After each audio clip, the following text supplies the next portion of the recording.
بسم الله الرحمن الرحيم والتين والزيتون وطور سينين وهذا البلد الأمين لقد خلقنا الإنسان في أحسن التقويم ثم رددناه أسفل سافلين إلا الذين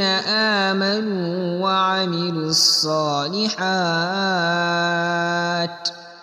وعملوا الصالحات فلهم أجر غير ممنون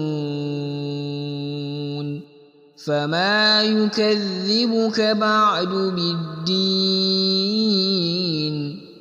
أليس الله بأحكم الحاكمين